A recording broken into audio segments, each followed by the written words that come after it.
My name is Devin Burke. I'm CEO of Universal Cargo Management. I'm here with my management team, and we're bringing together 25 years of experience in business to bring you 7 HR tips to managing your human resources. Hi, thank you for joining us today. Today we're going to talk about 4 signs your company may be going dysfunctional. And really the first sign that we look at to see whether there's a serious dysfunction in a particular company is low employee morale. Another day at the office. It's something that you can actually see visually. You walk in and what do you want? Everybody's down, nobody's really talking, nobody's really happy. And if that sign is there, there's a serious problem, there's a morale issue. What do you want? And it could be on a company-wide level, it could be specific to a particular problem.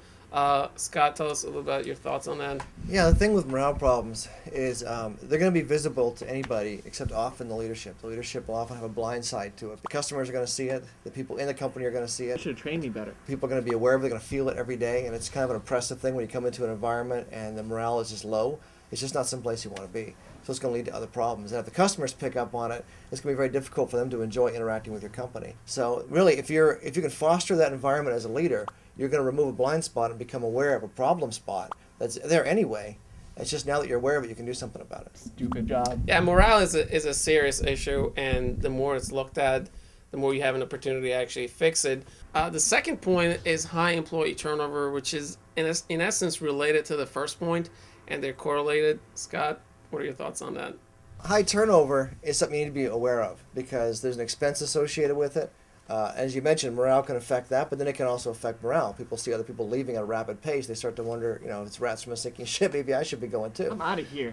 But the thing is to be important. The thing that's important is to understand within your industry what is high turnover. Some industries, just because of the nature of the industry, have a very high turnover rate. Like waiters and restaurants, it's about 50%, and that's acceptable in that environment. They're not there for a career anyway. More coffee, sir? But in other industries, it's considerably lower. And if people are leaving your company because they don't want to be at your company or because they don't want to be with you, as opposed to pursuing another opportunity, in a sense, they're firing you. The firing thing works both ways. You can fire employees, but if they're leaving because they don't want to be around, they've just fired the company or fired you as a leader. You're fired. And if you're getting fired at a rate that is abnormal for your industry, you should look at that. That's a blind spot. You're not seeing that, in fact, there's something about your style or your company or your environment that's causing people to decide they don't want to be there.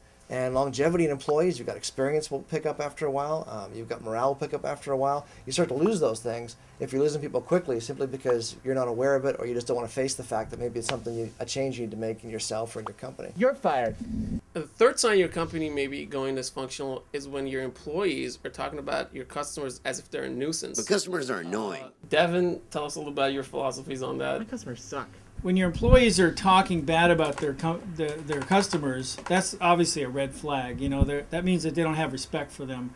They may be nice to them on the phone or in person, but behind their back they're making fun of them to the other employee, or they're this guy was a jerk or whatever, and that's going to carry over eventually into the overall service.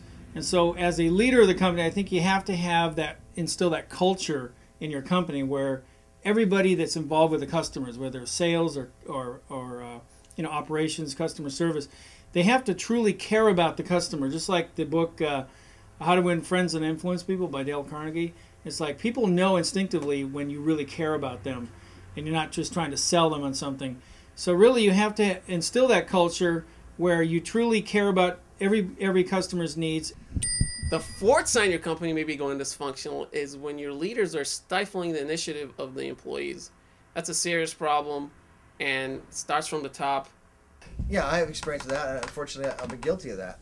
When you hire somebody into a company, you're obviously hiring them for particular skills, but you're getting a lot more than just those skills if you're open to the idea. They have ideas, they have experience, and they want to bring things to the table. And a leader can stifle that by either not asking, because sometimes people just don't feel comfortable volunteering their ideas. So if you have those sorts of people around the table, just ask them, what do you think? What are your thoughts? Get their input. And make it feel like it's okay to have input. But if they bring you an idea, and then the minute they get the idea, you start to rework it and immediately make it look wrong, that's the last idea they're going to suggest. There should be some encouragement that comes with that. And if you're the type of leader that has done very well in your career by being a gifted problem solver or something like that, then you've already got ideas about how to solve these problems. And so you might feel like you don't need their input. Or when their input comes to you, the first thing you do is try and make it more like the kind of answer you would have given. But what you really want to do is make it okay for them to do it their way. And it takes some courage, because it's difficult if you're sitting there thinking, I got a better idea than that. But actually, giving them a chance to implement their idea is more than just getting the idea. It actually opens them up more. And they get more confident, and you get a more confident, leadership-minded employee, which sometimes is worth the trade-off of maybe allowing them to do something just a little bit different than you would. And you'd be surprised how often their idea, which you think isn't as good as yours, works better than yours would have anyway. But you've got to let them talk and let them participate and let them have their way occasionally. Devin, as the CEO of Universal Cargo, we feel you've done a wonderful job of that. So how do you do it? I think you're just saying that because, no, really, I'm not good. No, right to his head, like that.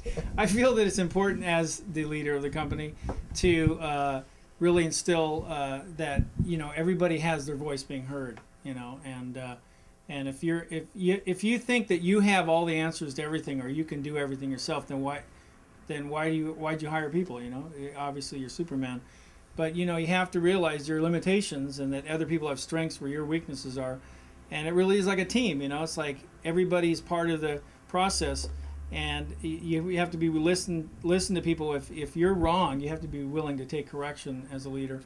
And so, as long as you're doing that, I feel people are going to feel more and more comfortable using their strengths and knowing they have a voice so that they can grow within your company and be the leaders that you need them to be. Because really, the best sign of a leader is how good is your company doing when you're not around. Thank you for joining us on this episode of 4 Signs Your Company May Be Going Dysfunctional. We hope you tune in for our future episodes.